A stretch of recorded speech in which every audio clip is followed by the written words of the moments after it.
Good afternoon and welcome to the Montana State University College of Nursing Center for Interdisciplinary Health Workforce Studies fall webinar series focusing on the integration of oral and behavioral health services into primary care and community-based care delivery initiatives. We are pleased to have you joining us for today's webinar. My name is Christy Friedman and I'm the program manager for the center. A couple of center announcements before we begin today's webinar. Center faculty recently published an article describing the state of the registered nursing workforce. The article provides information on trends in nurse employment, earnings, education, and the age composition of the workforce. In other recently published research, center researchers examined 4 challenges facing the nursing workforce of today and tomorrow, and the aging of the baby boom generation, the shortage and uneven distribution of physicians, the accelerating rate of registered nursing retirement, and the uncertainty of healthcare reform. This article describes these major trends and examines their implications for nursing and how nurses can meet these complex and interrelated challenges. Also, the October issue of Health Affairs published an article by center researchers examining the dramatic growth of millennials in the nursing workforce. As we have heard, the baby boomer registered nurses, the largest segment in the RN workforce from 1981 to 2012, are now retiring. This would have led to nurse shortages, but not for the surprising number of millennials who have become nurses. You can read more on our website or in the October edition of Health Affairs. If you're interested in the employment data on the nursing workforce, we've just posted third quarter employment and other data on our website. Finally, in a few weeks, the journal Nursing Economics will publish a technical comparison of the center's supply model with the federal government supply model. The article will also include an interview of the Montana and government team that collaborated on this project. So we will have lots of interesting new research coming out over the next few weeks, so please be on the lookout for our emails and visit our website for all this and more at healthworkforcestudies.com. With regard to today's webinar, after our guests conclude their presentations, we will have 15 to 20 minutes for discussion and questions and answers. Please feel free to type any questions you have in the designated toolbar area for questions on your menu, and we will get to as many of them as we can. We're also recording the webinar today, and we'll have it posted to our website. We have posted all of the previous webinars to our website if you missed any of them. You can also find presentation slides for many of the webinars posted within the Video Library tab on the center's website. Now I would like to turn the microphone over to Peter Bierhaus, Center Director, to introduce our speakers. Pete? Hey, Christy, thanks. I'm broadcasting here in Bozeman, Montana, where it's looking increasingly like we're going to have a white Christmas, which is good news. Now, let me just talk about our webinar for a moment. It's about behavioral health. What can we say about that? Just about everything seems to be discussing the topics associated with behavioral health across the country.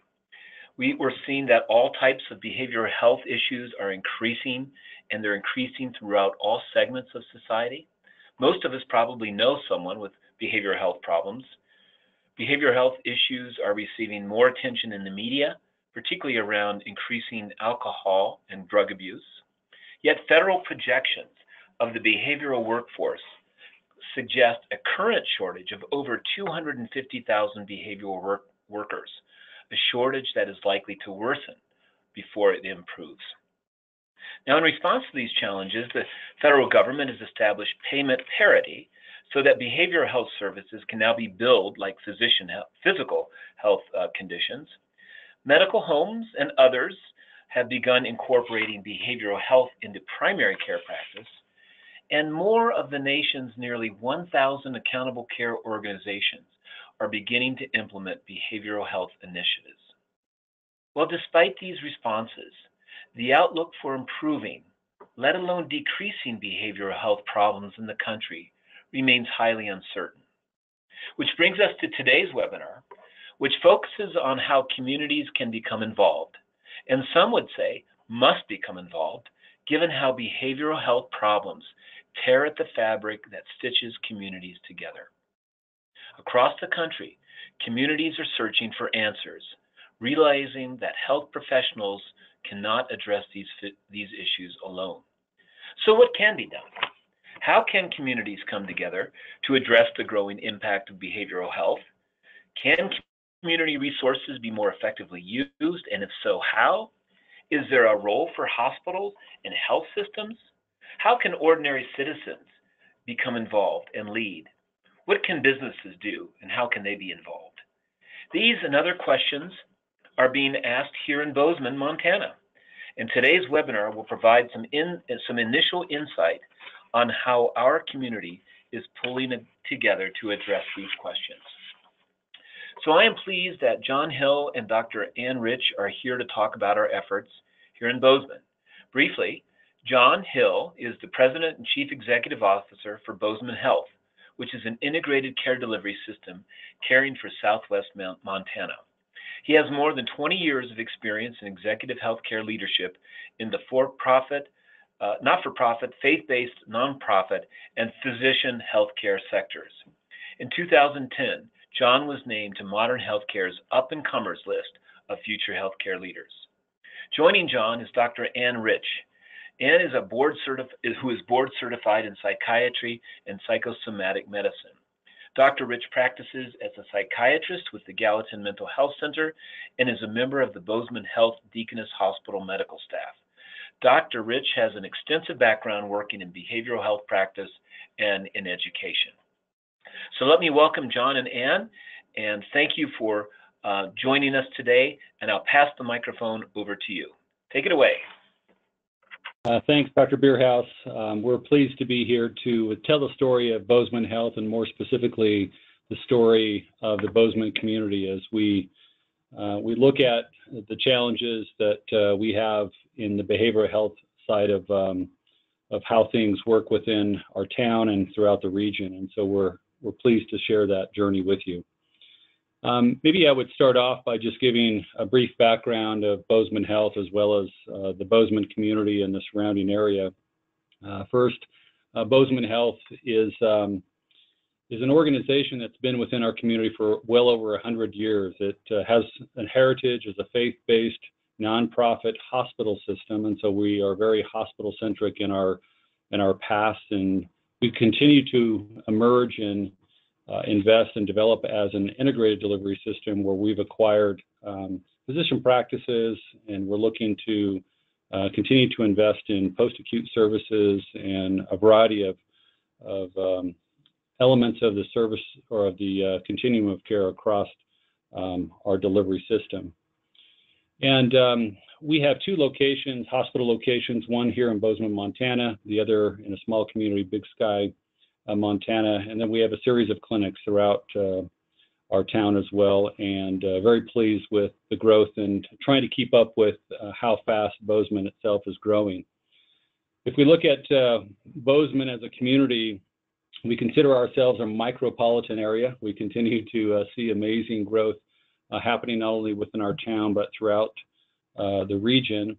Our city of Bozeman is right around 48,000 lives today, and if you add the surrounding communities to the west and to the east, we total about 100,000 lives.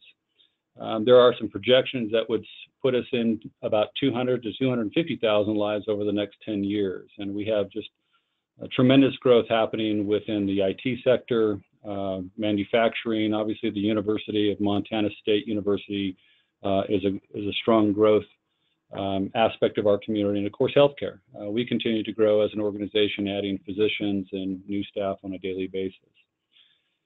But as we look around our community, we are likely similar to many other communities throughout the country in that we have a group of organizations that really care about what is happening within our town and how do we continue to keep our finger on the pulse of concerns or risks, vulnerabilities that may be happening.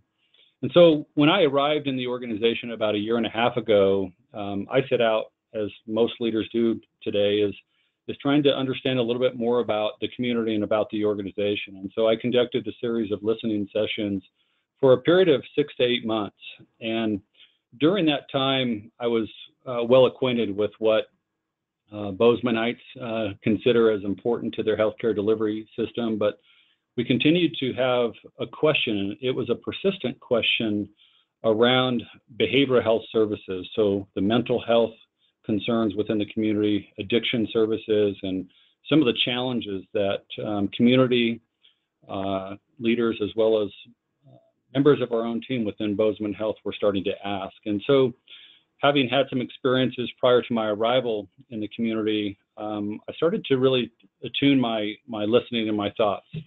And what I started to find is that there was an entire group of community leaders, members of the philanthropy community, and of course our own primary care physicians and many of the providers and nurses that were asking the question, if we truly are committed as our mission, which is to improve community health and the quality of life, how do we define that? Is it only physical health, or do we really consider ourselves holistic, and will we venture into behavioral health services? And so that was the question that I began to ask myself and converse with and socialize within our board. And from those conversations came this desire to learn more and to not only learn more, but to open a community conversation more focused on the behavioral health needs. But we wanted to first start with, what is the data telling us? What would happen if we were to look clearly at not only the state, but the local data, and what information could we learn from that before we start that conversation? So we thought it would be important to share with the audience today the prevalence data and what we learned early on in the conversation. And to do so, I thought it would be appropriate for Dr. Ann Rich to take us through that information today. Hi, thanks for having us. So as you all probably know, across the United States, behavioral health is an issue and is devastating. Montana has the dubious honor of being one of the highest states to have a really high suicide rate, and our suicide rate is consistently double of that of the United States as a whole. Last year we had 452 suicides. We had 5,600 attempts. We also have a very high use of alcohol-related deaths, and we have the second highest rate of alcohol-related deaths in the United States. Of those suicide attempts, 40% of them had alcohol in their system. Just so you get an idea of what the community in the area looks like, Gallatin County, which is where Bozeman is, has a lower than average national average of suicide rates, but Park and Madison, which are on our east and west, are above the national average. And it's the second leading cause of death for children ages 10 to 14, adolescent ages 15 to 24, and adults aged 24 to 44. So when we think about behavioral health, we define it as mental illness, but also substance abuse disorders. We know it's the costliest chronic health condition, and we spend a lot of money on it. Locally, mental illness in our local area, 30% reported depressive symptoms for 2 or more years, which is on par nationally. 24% were diagnosed with depression, which is above the national average, and 30% of our youth reported depressive symptoms, which is again on par nationally. Anxiety disorders are also increasing. I've actually seen it more and more in the lay press as well, but it's the leading mental illness among college students, and some studies are starting to show that it may be a leading chronic health condition as well as depression. Bozeman is where Montana State University is located, so we're definitely seeing more anxiety in our community along with those college students. Anxiety is also, 1 in 5 of people will have a mental illness, and 4% of those will have a serious mental illness disorder. In substance use disorders, 48% of Gallatin County residents report their lives have been negatively impacted by substance use, so that's almost 1 in 2 of all of our county residents, and that's 15% above the national average. So substance use disorders are also a chronic health condition. When you look at the Surgeon General's seminal report, for us, it's a 9% prevalent statewide. 93% of Montanans with substance use disorders are not receiving treatment, which is a sobering statistic. 10% of ER hospital claims in Montana had a substance use diagnosis. and 130% increase in foster home placements in Montana are caused by substance use. 60% of those are due to substance use disorders. One of the issues with treatment is that licensed addiction counselors, or LACs, are not recognized by the National Health Service Corps and HRSA. We will try to recruit physicians and healthcare providers using our National Health Service Corps, but we can't use that to recruit licensed addiction counselors as they're not recognized, so that's an issue. Payment for substance use disorders has radically shifted. We have seen increased reimbursement rates, which has been helpful with our Medicaid expansion, but as we know, that always can change in a heartbeat, it seems like.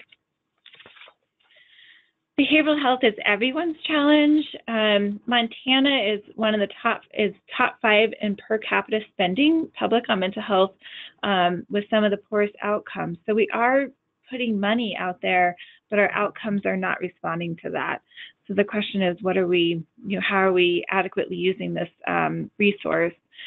Most behavioral health care is treated in primary care settings, not in specialty clinics, and that's true across the country.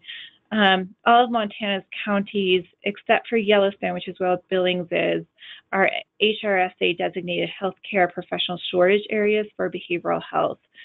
It is the top priority for all 56 counties when a survey was taken, and organizations in Gallatin County highlight importance of behavioral health. So it's a well-known issue for this community and for this state. So I'm going to pass it over to John to talk more about what we did as a community. Thanks, Dr. Rich. As you can see, that we have significant challenges, but also that presented some opportunities. And I would love to tell you today that we saw this data, we had the community conversation, and we just jumped right in and formed this, really engaged steering committee. But it actually started perhaps like it starts in other communities, and that is, we had a challenge with our local mental health center, the Gallatin Mental Health Center, and they were experiencing some significant underfunding, budget shortfalls, transitions of leadership, and some transitions of staff, just holding on to some of the key staff members that had served in that organization. We consider the Gallatin Mental Health Center a strong partnership. We've had for many, many decades, and they are a subsidiary of the Western Montana Mental Health Center. And through those shortcomings and challenges with their operational model, there was a series of community leaders from the Sheriff's Department, from the county and city mental health, the county health department, as well as other key stakeholders that said we need to do something. And so we gathered together and began that conversation. And what came from that conversation was, hey, listen, if we're able to really work together and collaborate in trying to address this temporary transition, perhaps we could do something greater. And so that was something that came from the conversation early on. And so you can see here a series of organizations that begin to assemble around how could we impact and address the challenges of behavioral health in Gallatin County. And that included the organization of Bozeman Health and its foundation, Community Health Partners, which is our FQHC here in the community, the City County Health Department, the Mental Health Center, as we described earlier, the Advisory Councils, United Way, the Help Center leadership, Montana Healthcare Foundation, which has been a critical partner in funding some of the initial work and continues to fund work that you'll hear from us later on. Of course, Montana State University and the challenges they're experiencing on the campus, they were very interested. And then, of course, Western Montana Mental Health Center, as a parent organization to our local mental health center, were uniquely involved. It was during this process back in June of 2017 that as we started to look at what is the new opportunity in front of us, I had heard of this great concept coming out of the Denver metropolitan area around trying to address some of the challenges in that community through the 10-10-10 process. And that was really taking 10 of the most challenging behavioral or physical health problems of the city putting 10 entrepreneurs and trying to address those with creative solutions within 10 days or 10 weeks. And so I was intrigued by how that could perhaps play out within our own community. And so as we begin to kind of frame up, what are maybe some of the 10 most significant challenges within our community, it was recommended that we look at the public health pyramid. And it was quickly apparent to me and to the rest of the group, while we were focused on some of the acute care and maybe some of the comprehensive interventions that was happening within the mental health center, as well as in the hospital and some of the primary care clinics that we had, we were only touching that 20% of the true opportunity. And so the 80% of the population around universal wellness became another key focus. And that's where the United Way and other key organizations really stepped in and leaned into the work of saying, we can do something here to reduce stigma and to bring greater education and awareness to our community.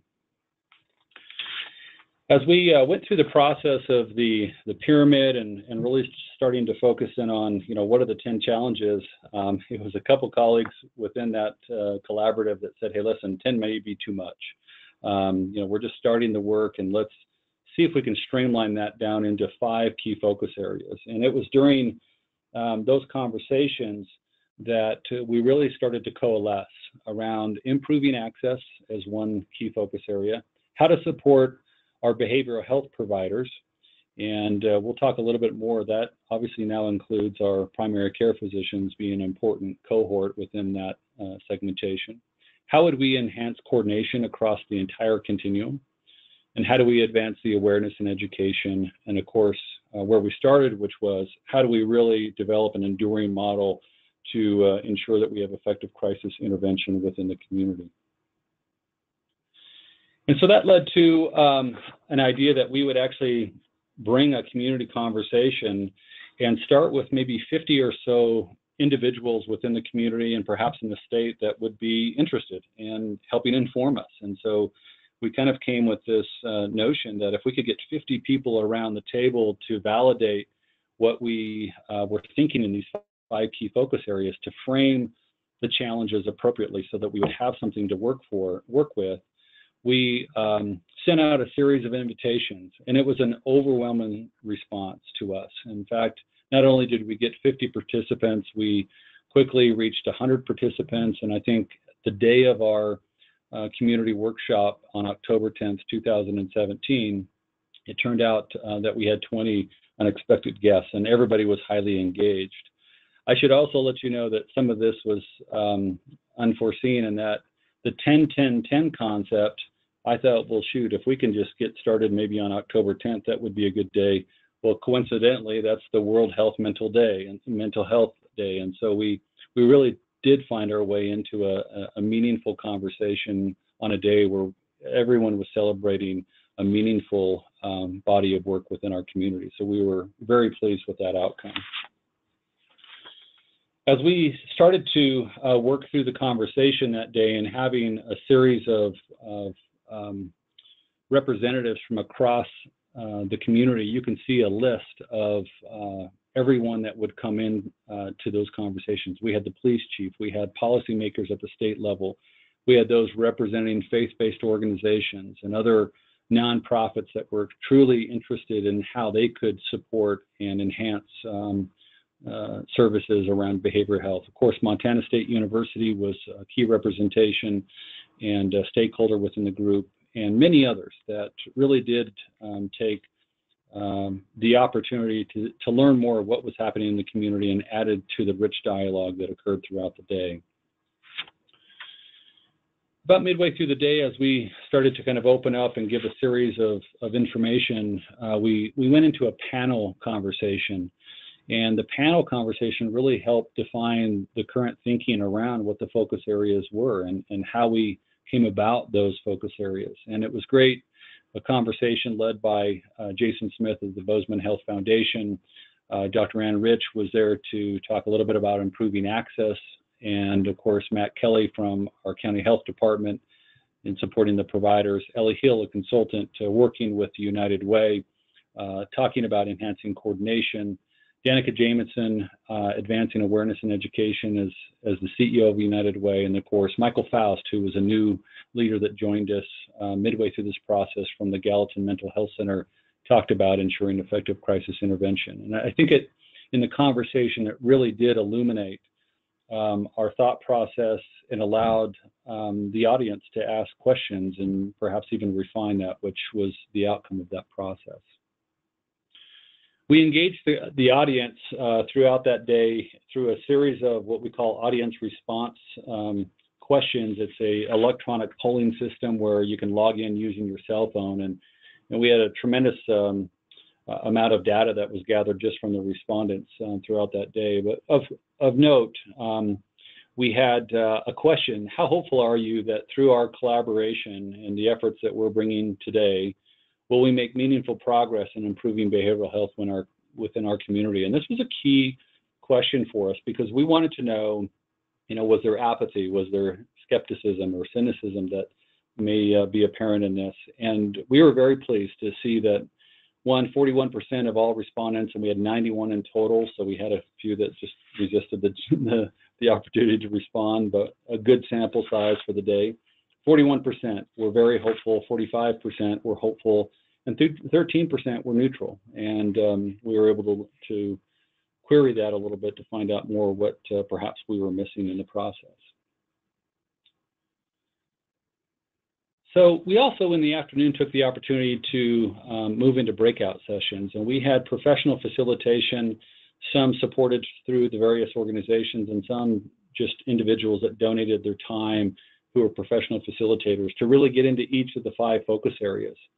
And I participated, I know Dr. Rich participated, and those were excellent conversations with a true capturing of a better understanding from a variety of individuals, both within not only healthcare, but behavioral health providers, but even those that are just out in the community that had a perspective from the outside looking in. And we were richly taught around many of the concepts that these work groups then would continue to work on even up to this day around how to refine some of the input that was provided. So we reflected on the problems and we began to source some solutions, potential ways to address these problems throughout the day. And here's what we came up with at the end of those breakout sessions. As you can imagine, 120 people in all these breakout sessions, there's a lot of coordination going on behind the scenes in the background. And through the prioritized challenges, you can see all 5 focus areas. We landed on 3 key challenges that we could at least understand how to frame up a path forward. So, for example, in improving access, workforce resource limitations existing, the coordination and integration and communication that is lacking in the community. And of course, on the number 3 prioritized challenge, service delivery infrastructure and some of the limitations around those. And we went across each one of these focus areas all the way down to then assuring effective crisis intervention. Is the response model durable and sustainable? How do we retain and improve our staffing? And then how can we take crisis intervention and really bring that into a more comprehensive care coordination model so that we could experience greater coordination of care across the community? And so we really felt pleased with the outcomes and the information that was shared during that time. As I mentioned to you, there was neutrality in several of the responders that were taking the electronic questions throughout the day. And we did learn that there were several that said, hey, listen, where are the consumers? Did we have a voice of those that really receive the services? And do we really know what is a challenge for meeting the consumers in the marketplace and creating ease and creating a system that would really meet their expectations? There was a clear concern around what are we doing with the youth? And as we know, many of the behavioral health challenges occur during adolescence and the youthful years. And so trying to get a better understanding of how we would receive information from those that were very experienced within youth behavioral health services. We had the vulnerable populations, not only the Native American populations throughout our surrounding community, but The LGBTQ communities were also perhaps not as represented as described by the audience as needed, and other populations, both geographic as well as demographic within the county. So that was very helpful learning. And then there was a series of services that were continued to be an inventory of how we may have improved that process. And I think Dr. Rich later on may just address briefly, one of the things that perhaps was also missing was strong representation from primary care providers, and how could we involve the physical health providers in this process. So now it gets to continuing the work, and how do we move forward with our work groups. And we wanted to turn it over to Dr. Rich to talk to you a little bit about the work that has occurred since that October 10th workday session. So after that meeting in October, we broke out into work groups focusing on the 5 areas that we wanted to sort of focus on. I am in charge of improving access, and my group has been very active, engaged, and pretty fun to work with. The first thing that we wanted, that we sort of started to tackle, was trying to get a hold of what the actual needs in the community are and why those gaps exist. We looked at several needs assessments that had already been done by various organizations in the community and brought those back and summarized them. And then we went actually to our medical board and the nursing boards and tried to get a list of all the providers that were boarded in our community, so had a better idea of the actual numbers of providers that are in our community. And then sort of try to get an idea of where the holes are, what's actually happening. And then the next steps are where we're sort of at right now is, do we need more information? Is that good enough information to kind of start moving towards a more solution-focused ideas, or do we need to gather more information to sort of assess what the issues with access are?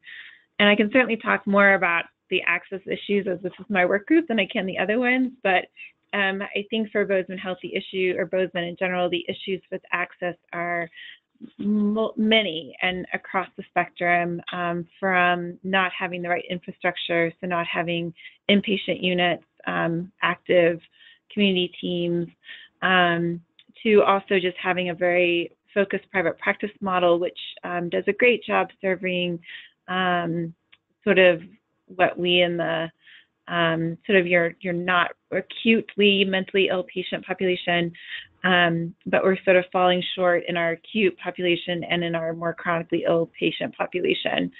So the next group is on, work group is on supporting providers. And this group is really trying to work towards connecting providers who do work with mental health patients to find a more cohesive mental health system, and how can we support providers who are doing this work, and to look into provider wellness and training opportunities. I think this work group is struggling to find a direction, and so they're looking at trying to assess providers and what they need and want. And I think one area that they could look at further is not just looking at our behavioral health care providers in the community, but also look at our primary care physicians. As we've already talked about, those are the ones that are seeing the majority of mental health patients in our community and across the country. The third work group is enhancing coordination.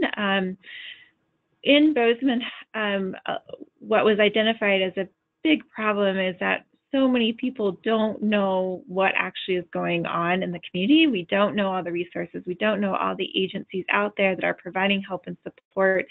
And we don't have a good list of all the providers. I just did, for the access group, I did a quick Google search of licensed social workers, and I cold called several of them, and I would say about half of them were disconnected or no longer providing services in this community. So imagine trying to do that as a patient. So trying to gather coordination between all the different providers in the community and systems and agencies, and coordinating with other work groups to kind of overall perform and do collaborative work. The idea is to really, I think, get the groups that are good at providing certain services to start to work with other services to provide a cohesive manner of care. This next work group is Advancing Awareness and Education, and this is where we've decided to really target stigma, which is definitely still an issue across the country and definitely in our community as well. So trying to coordinate community promotion of awareness and behavioral health care resources and get accurate education and communication out there to our community.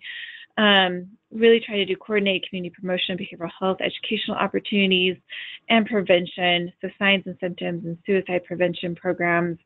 And right now they're really thinking through a framework through which to do this and disseminate the information into our community.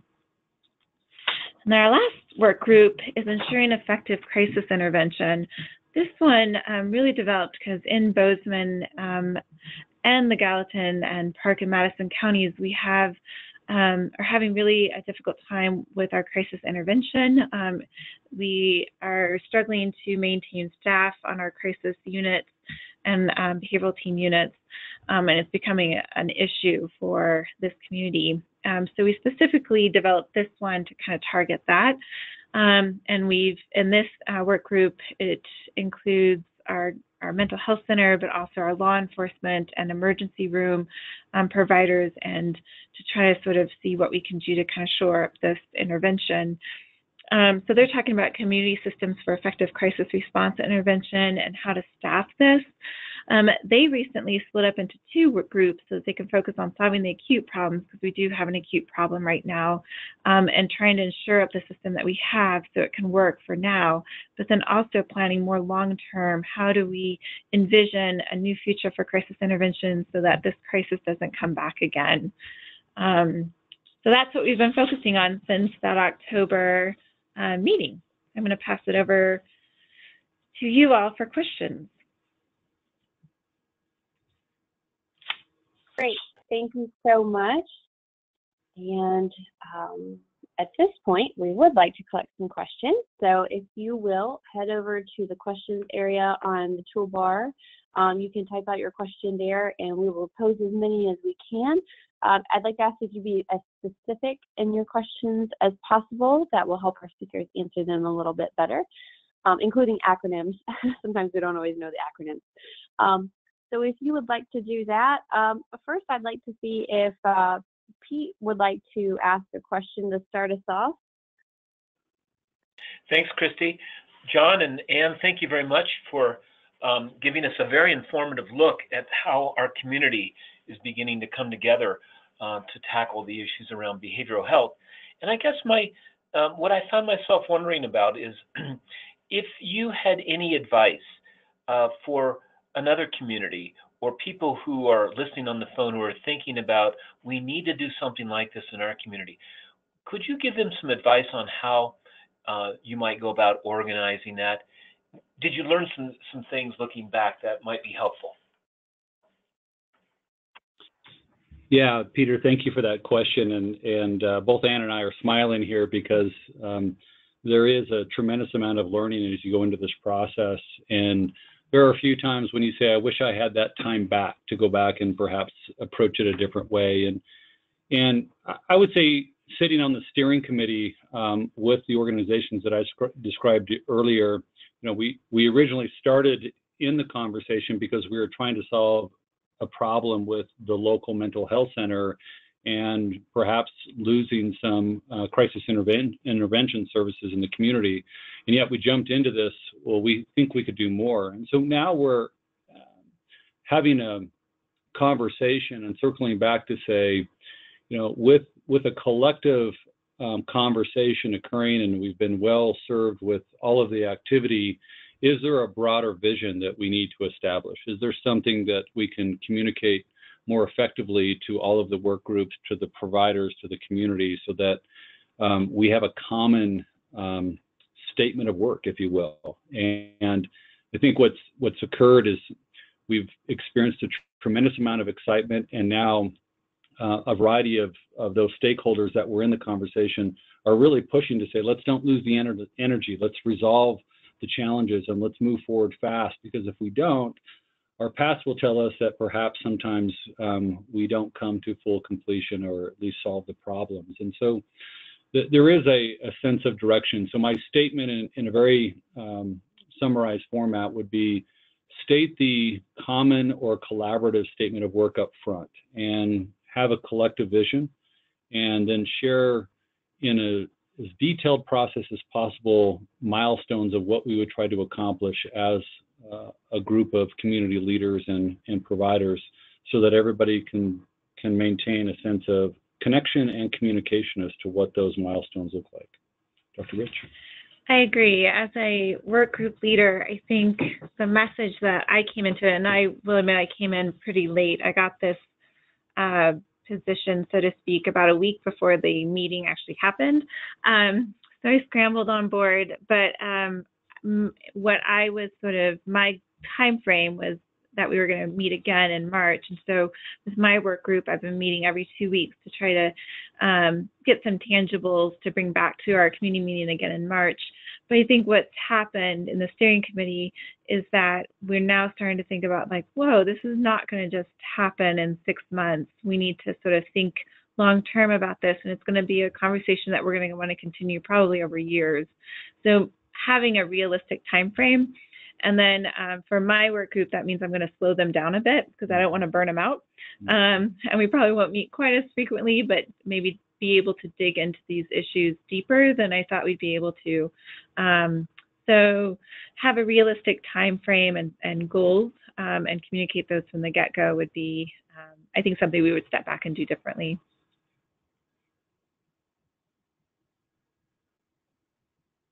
Okay, great. Thank you so much. I'll start with questions from our audience. So a question here, is the most vulnerable community the Native Americans or the youth population between 15 to 24 years old? And then second, besides alcohol, are you seeing opioid addiction, including fentanyl use? So I'll jump in and try to target that. The answer is yes to both of those. So our Native American population is definitely a vulnerable population. We do not have providers in those communities, and one of the things that came up in our needs assessment for access was the distance to travel to get health care. And that was probably the number one barrier to access that came out in all of the needs assessments that we looked at. Because Bozeman Health has a nice population of providers, but once you get out of Bozeman, not Bozeman Health, but Bozeman itself, once you get out of Bozeman, then the provider density goes down significantly. For example, there are no therapists or behavioral health specialists at all in Madison County. So our Native population is extremely vulnerable for multiple issues. One, access to providers. Two, the stigma on the reservations is great. And three, their alcohol use is also significant. So they're a huge population. However, our youth population is also a very vulnerable population right now. We've had some really tragic suicides recently here in Montana, and also more closer to us in Park County throughout the past year. So that population is extremely at risk. Part of that probably is our across the country, but again in Montana as well, child psychiatry is a much needed specialty, and we just don't have many behavioral health providers that are doing child psychiatry. So I can't say that one's worse than the other. They're both much needed populations to target for increasing healthcare. And then two, to answer your opioid crisis, yes, opioids are bad here as well. We recently, actually, our state was traumatized just last week by an overdose of a young child, adolescent. We had an opioid overdose and then death, and then another adolescent who overdosed but was able to survive. We have a lack of substance use treatment here. In fact, when my work group was looking at numbers of providers, our licensed addiction counselors were by far the least. We only have 5 in Bozeman and none anywhere else. We just have those 5. We also have a lack of addiction psychiatrists and a lack of medication assisted detox and treatment programs in the whole state. So yes, opioids are also, we're impacted by the opioid crisis as well. Great, thank you very much. Another question here. Are you using telehealth for any behavioral health delivery, either for direct patient care or for provider-to-provider support? So we, here at Bozeman Health, we haven't quite developed into that. Both telehealth is certainly used in the state of Montana, and it's a very good evidence-based resource to use to deliver healthcare, behavioral health care in particular. So I think that's a resource that we haven't quite tapped into, and I'll pass it over to John to talk more about where Bozeman Health stands on that. Yes, thanks, Dr. Rich.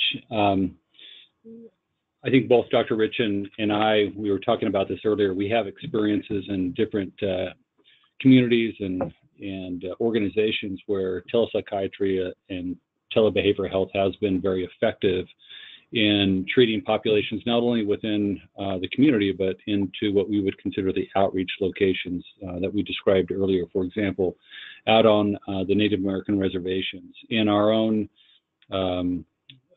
service area, we have a vulnerable population. One wouldn't think so, but out in West Yellowstone, which is the entrance into the park, it's 80 miles away.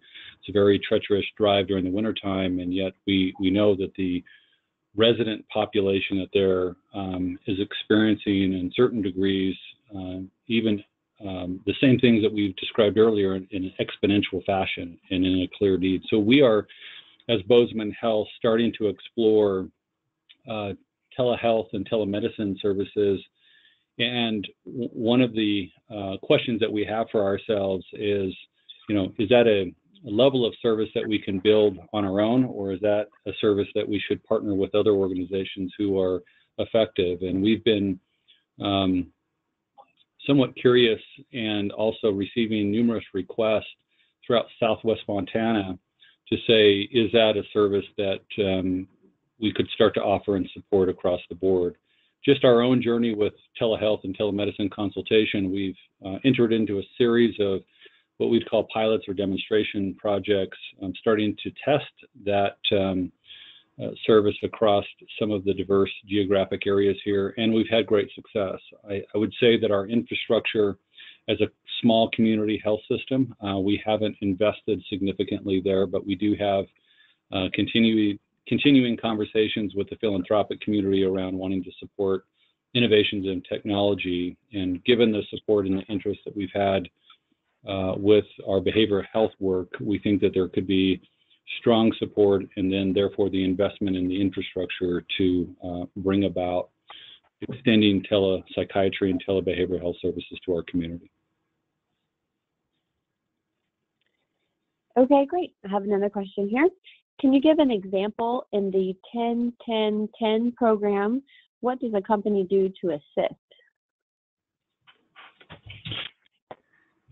Great question.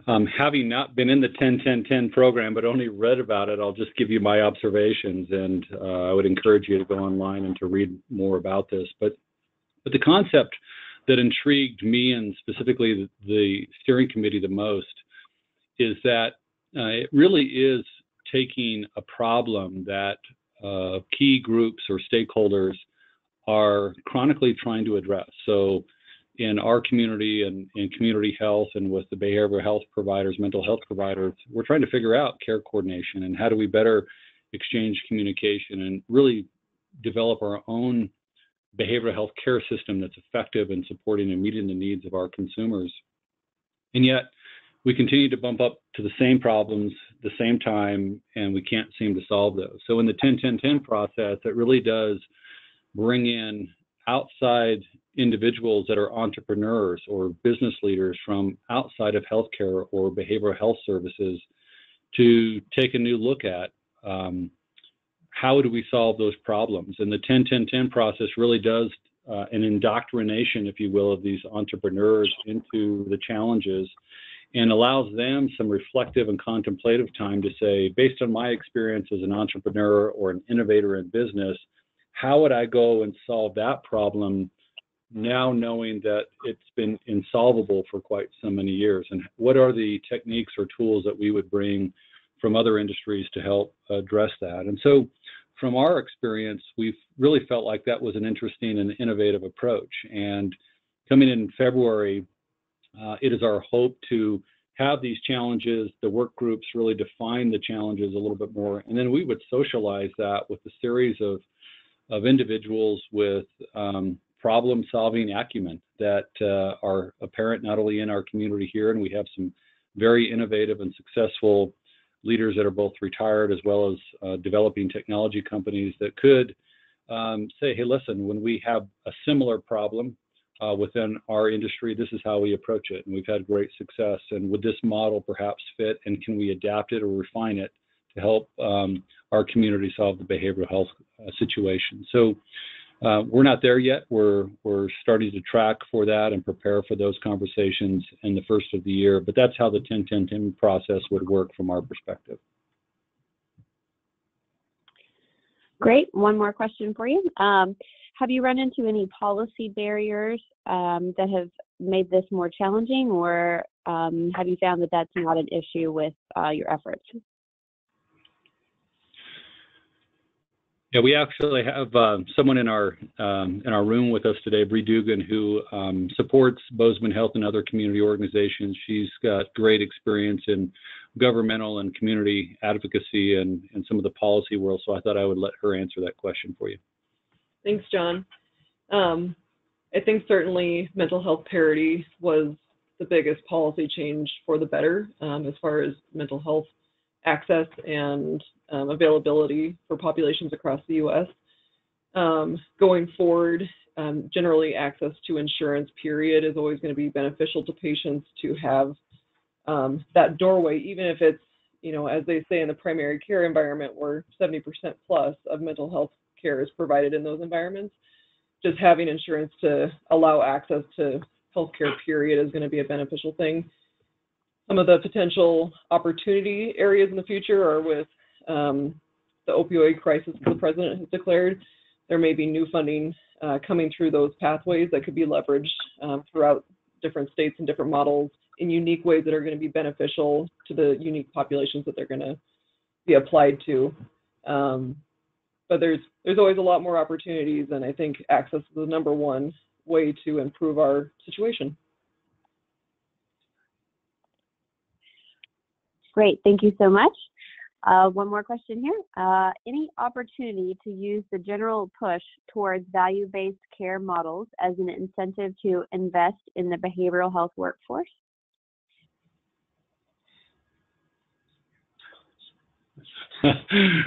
We're pointing to each other and said, who wants to take that question? So, I'll jump in and share that in my prior experience in the Oregon marketplace, very innovative program with coordinated care organizations to essentially take the complex patient populations in Medicaid or the state Medicaid population and integrate dental, behavioral, and physical health.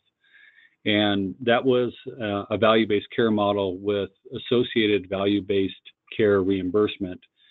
And they are having documented success in that model. I would say that in Montana in general and Bozeman specifically, we have not moved into a value-based reimbursement model. Therefore, the value-based care models are still emerging and developing. One of the questions that has surfaced from our steering committee is to say, if we were to really organize ourselves as a community behavioral health care system, with that challenge of just designing the infrastructure is also ensuring that we potentially could have sustainable funding. And in that sustainable funding model, the question has emerged, do we organize ourselves more specifically to go to the state Department of Health with Medicaid populations or even large employers and represent ourselves in that regard. And so we're still discussing that opportunity and the complexities that would come with that. But I do think that there is promise around behavioral health services in a managed care or advanced care, value-based care model.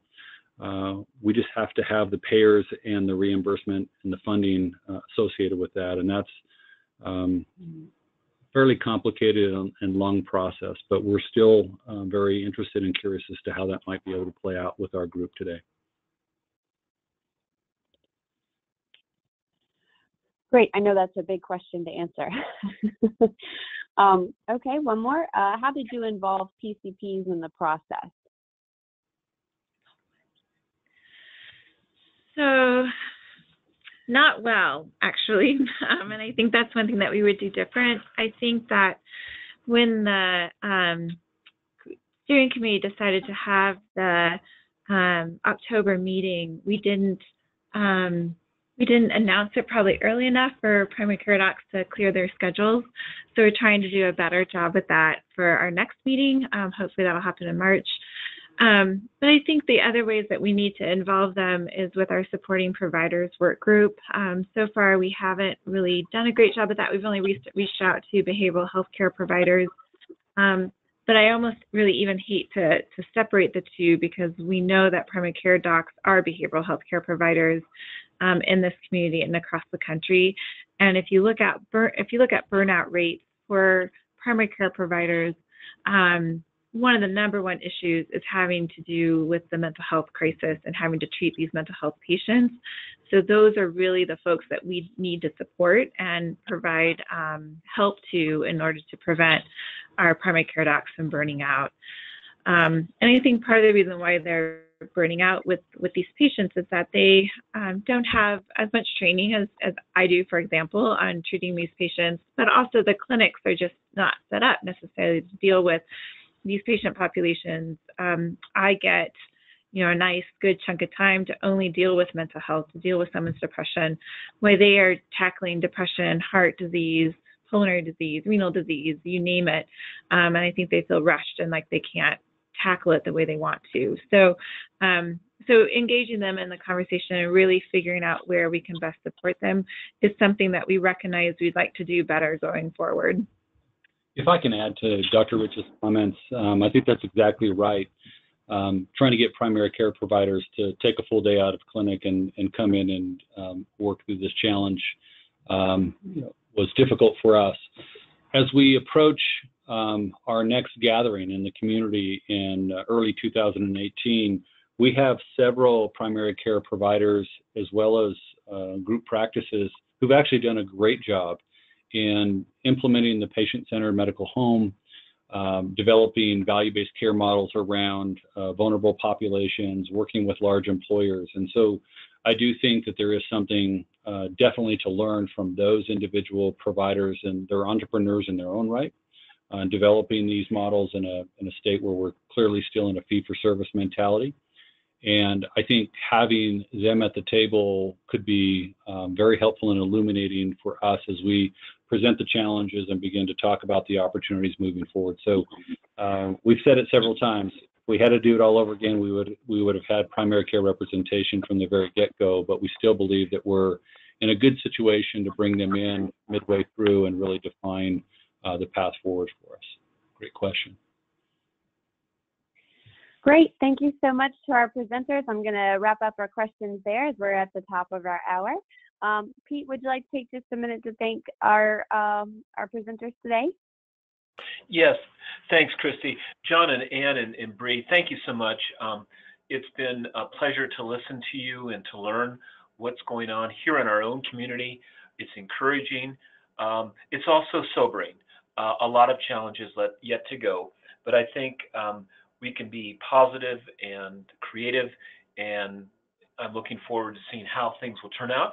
And perhaps in a year or so, we'll get you back on the webinar and let us know how things turned out. So with that, I wish all of you a happy holidays, a safe and relaxing and peaceful holiday season. Thanks very much. Thank you. Thank you, Peter. That will wrap up our fall webinar series looking at the integration of services into primary care. Our spring webinar series will build upon a recent conference on the workforce needs for long-term care held in Montana this past summer, and we are tentatively holding the date for January 21st for the first event in this series. Happy holidays!